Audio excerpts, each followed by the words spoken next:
Hoje vamos falar sobre a história dos homens soviéticos que foram capazes de fazer o inimaginável, paraquedistas que saltavam de aviões sem paraquedas.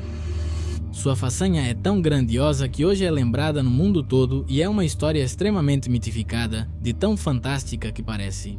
Então, além de contá-la, vamos avaliar sua veracidade a fundo no estilo Guns Club, com uma pesquisa aprofundada. Já adianto que a história tem grande probabilidade de ser verdadeira, embora com alguns detalhes, então não vou tomar mais do seu tempo.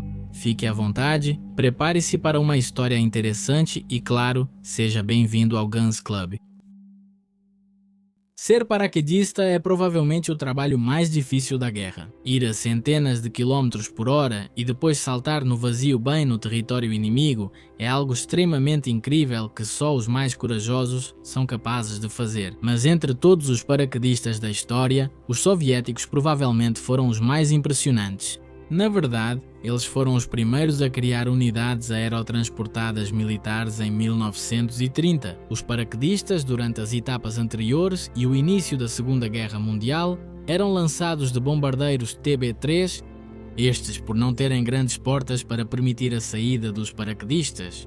Os sem chocar com a cola, por supuesto, subiam nas robustas asas dos TB-3 em voo e se seguravam em corrimãos especializados fixados à fuselagem. Isso mesmo, eles viajavam do lado de fora do avião. Eles se expunham a condições de menos 40 graus, mas a baixa velocidade dos TB-3 e o equipamento para o frio tornavam tudo isso possível. Essa informação será importante mais adiante. Durante a Segunda Guerra Mundial, os soviéticos não tiveram muita oportunidade de usar paraquedistas, mas uma das batalhas em que eles foram empregados se tornou lendária. Inverno de 1942, após a infeliz derrota sofrida pelos alemães na Batalha de Moscou, os soviéticos queriam afastar os alemães o máximo possível da capital. Após a ofensiva soviética em Moscou, os alemães ficaram dispersos em várias áreas. Uma delas era a região mantenida por el Cuarto Ejército Alemán. Para esto se inició la ofensiva soviética de Siezheve-Vyazma. Hablar de esta operación es un tema extenso que tomaría más de los 10 minutos habituales, así que, en síntesis, esta larga batalla fue toda una carnicería del lado soviético. No se sabe cuántos caídos hubieron, pero fueron números similares a los de Stalingrado. Parte de la ofensiva soviética consistía en el uso de fuerzas aerotransportadas, a primeira vez que foram usadas de forma extensa pelo lado soviético na Segunda Guerra Mundial.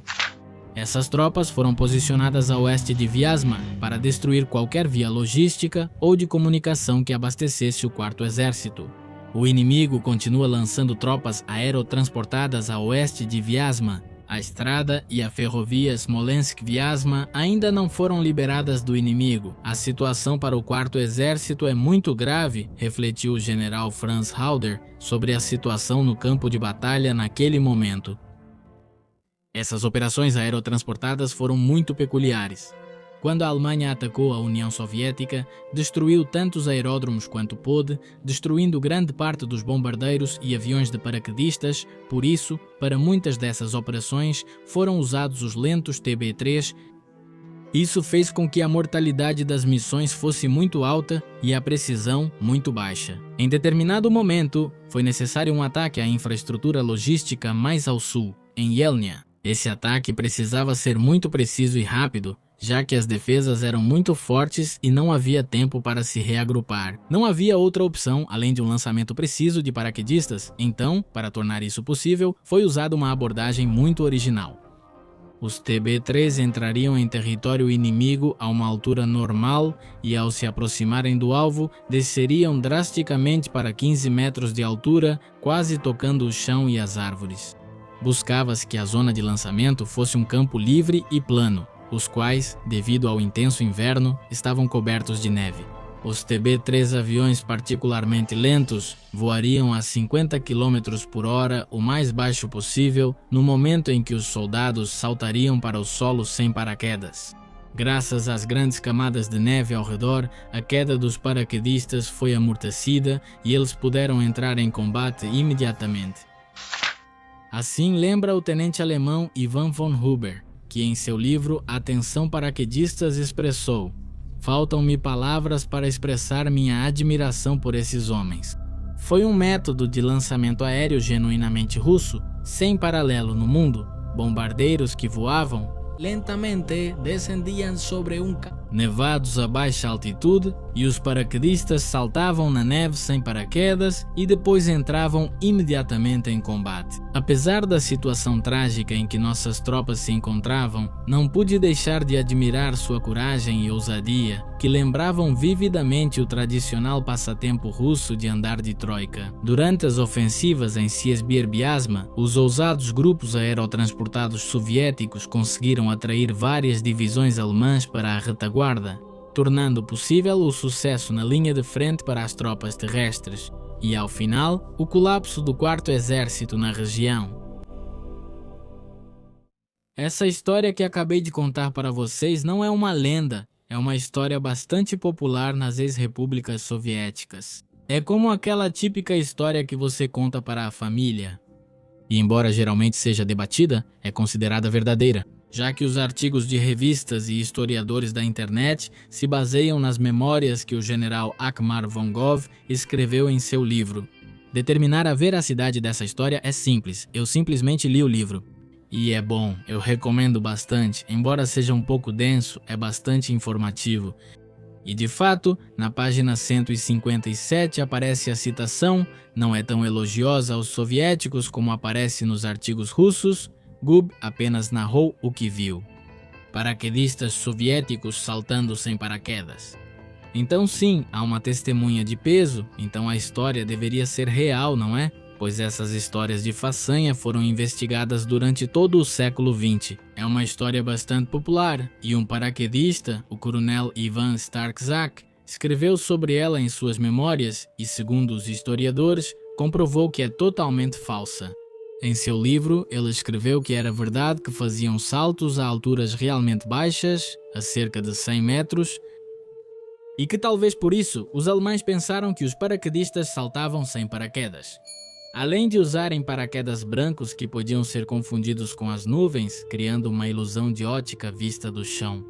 A maioria dos historiadores usa esse testemunho para descartar o que o general von Gub viu, porém não me parece algo definitivo, como os historiadores fazem parecer. Starczak foi um comandante excepcional, que não ficava atrás de uma escrivaninha, mas lutava junto com seus homens, para mim, o único tipo de líder que vale a pena seguir. O problema com o seu testemunho é que ele... A Operação do Moedor de Carne de Reichev foram mobilizados mais de 10 mil paraquedistas, 37 mil segundo o livro de Almark. Von Gub, embora Starczak treinasse homens, coordenasse operações e, além disso, centenas de homens passaram pelo seu comando durante toda a operação. Pode ser que o que Von Gub viu tenha ocorrido fora de sua jurisdição, por isso seu testemunho está longe de ser definitivo. Embora nos ajude a ver que de fato não era algo padronizado, mas sim, se aconteceu, foi uma medida. O que Von Gub narra é específico demais para ser uma ilusão de ótica. Não é a mesma coisa ver um avião voando a 100 metros do que vê-lo rente ao chão, tão perto do solo que permitiu que homens saltassem para o chão. Ele também diz textualmente que os viu cair na neve profunda e sair para lutar, então podemos deduzir que ele estava na linha de frente quando os viu cair. Também, se lermos com atenção, ele não duvidou do que viu. Foi muito específico, não disse parecia, ele narrou exatamente o que viu. E não acredito que exista uma camuflagem de paraquedistas tão perfeita a ponto de ser 100% eficaz. Curiosamente, algo que realmente me faz suspeitar um pouco é que o próprio personagem de Pongo é extremamente misterioso, as informações que existem sobre ele são poucas. As poucas informações que existem sobre ele são as que o livro nos fornece. Não há registros de sua existência, nem documentação alemã que o respalde de alguma forma, nem sequer uma foto em grupo. Isso é algo relativamente normal, já que ele era apenas mais um tenente e ficou famoso por suas memórias só depois da guerra. Mas até mesmo o livro dele é estranho, já que não consegui encontrar uma versão original do livro em alemão que supostamente ele escreveu. A versão mais antiga que encontrei era uma tradução soviética, que suspeito pode ser mais um compêndio das memórias dele do que um livro que ele escreveu pessoalmente. Facilmente Von Gogh poderia ser um personagem inventado ou suas memórias poderiam ter sido usadas como propaganda na União Soviética, embora, devido às minhas limitações, não poderemos saber isso por meio desta pesquisa. Poderíamos analisar isso de forma matemática com física, como costumamos fazer nesses casos, mas de qualquer forma também não seria algo definitivo. Parece que esta é uma daquelas histórias que são impossíveis de descartar ou confirmar totalmente, fica a critério de quem a escuta decidir se é real ou não. Na minha opinião, como diz Von Gogh, isso é uma forma soviética de complicar algo que um comandante soviético faria com seus homens. E você, o que acha? Por que os soviéticos odiavam usar capacetes? Veja a resposta no vídeo.